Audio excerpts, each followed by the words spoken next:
Kelsey has multiple disabilities, which include cerebral palsy, blindness, intellectual disabilities, and diseases of multiple body systems.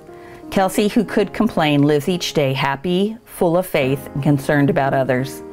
This is Kelsey's 18-year journey, knocking on countless government doors and calling upon state directors, department staff, commissioners, legislators, federal advocates, and any state employee who would listen to us. Hi, my name is Kelsey. I was born in California. My twin Kristen and I were very sick preemies. Kristen went back to heaven. I wanted to live because I loved my family. I love my mom. She is my best friend. She takes care of me and fights for me hard. I needed a bunch of surgeries. Our family moved a lot, but my mom learned about disabilities and state programs everywhere we lived. Even though I had disabilities, my mom said I was happy all the time. Living with Kelsey has been a great experience, and see her smile no matter what comes her way.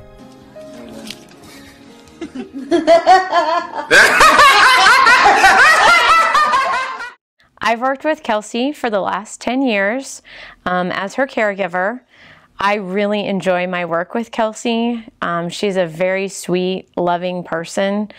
I can't imagine life without her. She's a huge blessing to everybody that she meets, and she is a real go-getter. She'll speak up for what she believes in, for what she wants. I graduated high school in Kansas City, Missouri. The state sent me a letter telling me it was time to move away from my home and my family. I could choose to move into a rehabilitation center, group home, or ISL. They told me I had to move out of my home to use my Medicaid budget. My name is Roberta, and I used to be a nurse at one of the facilities, state institutions here in Missouri. And one of the things that bothered me the most is we never saw the families of the majority of our patients.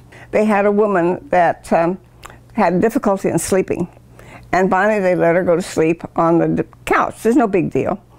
And one of the supervisors came in and yanked her up out of a deep sleep and made her go back and get in bed. And she was screaming, and she did not go to sleep the rest of the night because she said, "You don't let them go sleep on the couch." And they said, "Well, she doesn't sleep otherwise." And she said, "I don't care. That's your problem." But she was so mean to this patient. And Sharon said, "I don't think I can work here much longer."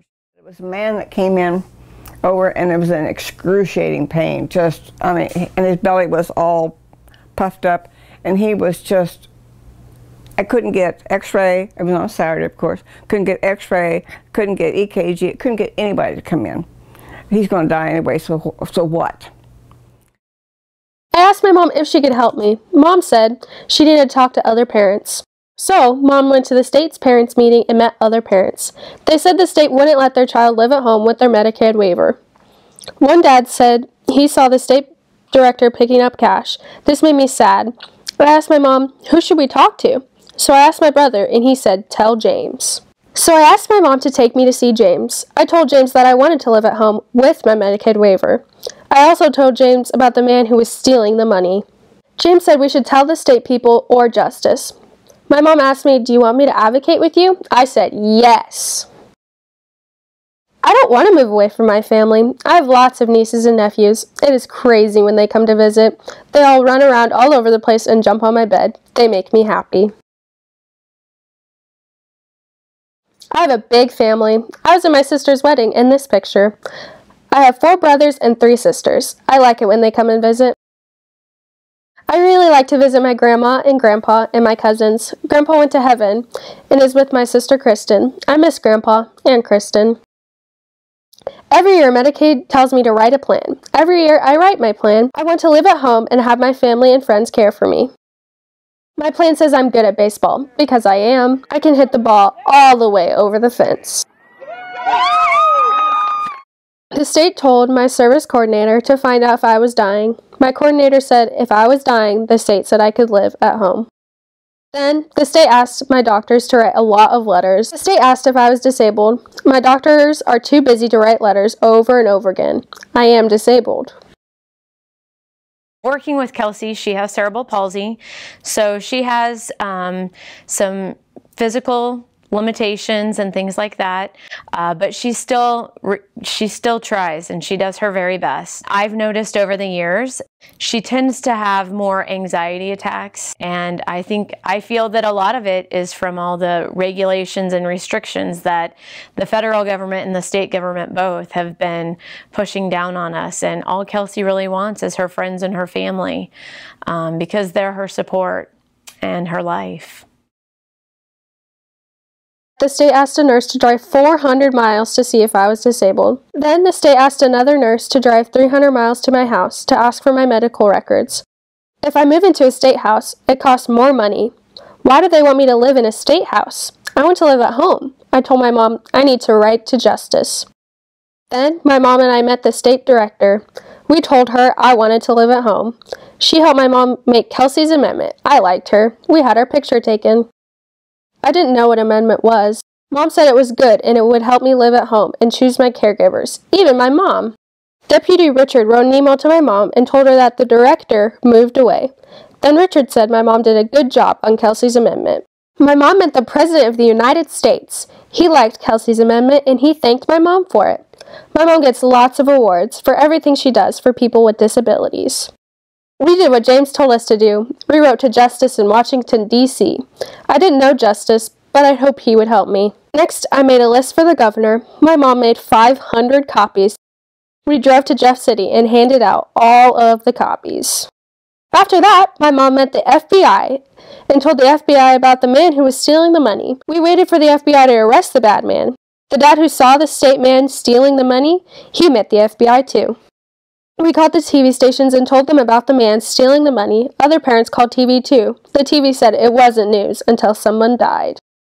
The next month, people like me, living in a HAB center, died. After that, a group home burned down and more people went to heaven. I was scared. I wanted to live with my family and friends.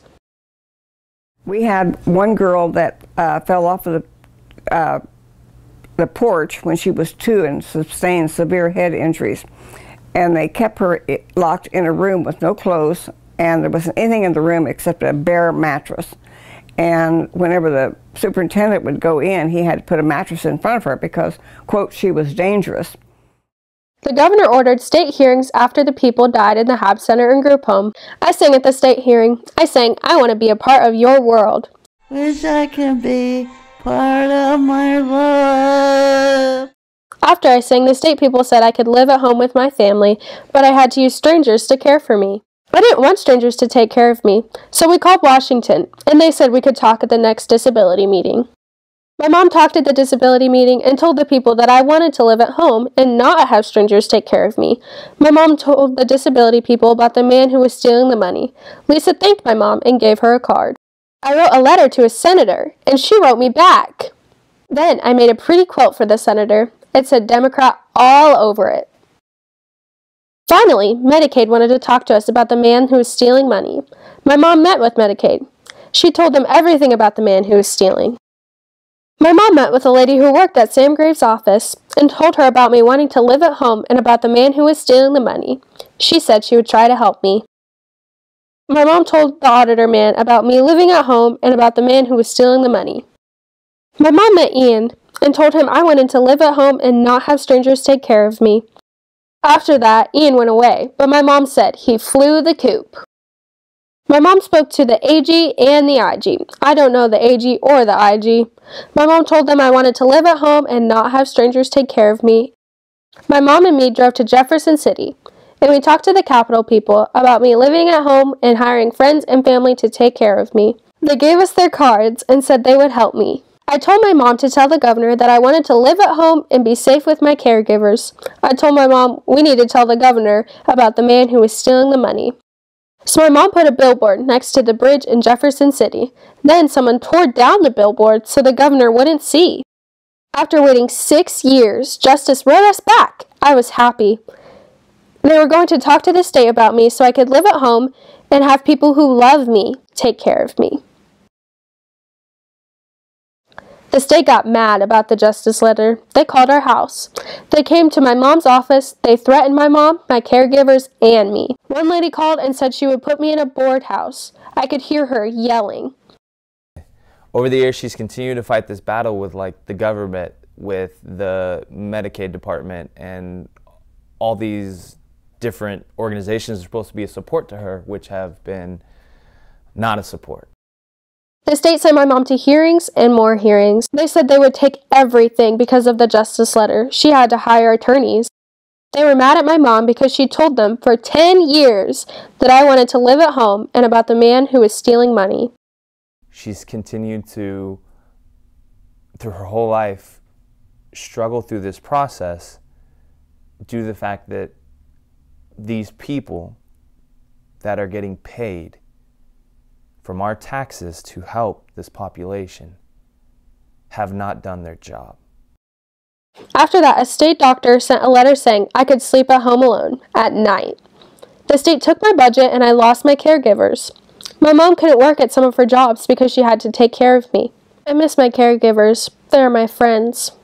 My mom couldn't pay all my bills because we had no money. I had to stop going to physical therapy. I need a new walker because the wheels broke. My blind eye hurt.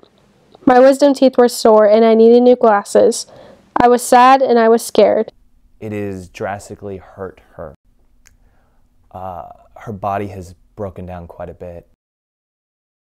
My mom had to pay for my caregivers so she could work. We kept waiting for Cheryl and Frank at Justice to help me. We sent them copies of all my papers. We didn't know that Frank and Cheryl left Justice. I waited for a long time for them to investigate. I was sad. Why did they leave and not call me? My mom said she saw the sign at the Capitol on a legislator's desk. She said, "Kelsey, this is why you can't live at home and have friends and family take care of you." The sign on the desk said, "All that is necessary for the triumph of evil is that good men do nothing." For years, individuals with special needs have never had a platform to complain. They've never had the ability to tell their story. I think with support of their family members and an organized, coordinated program, I think these kids can make their own decisions. This is the end of my book. Someone, please help me. Love, Kelsey Mapp. Everything for the was week. Come to the bus week. Be good in education. Amen. Amen. Amen.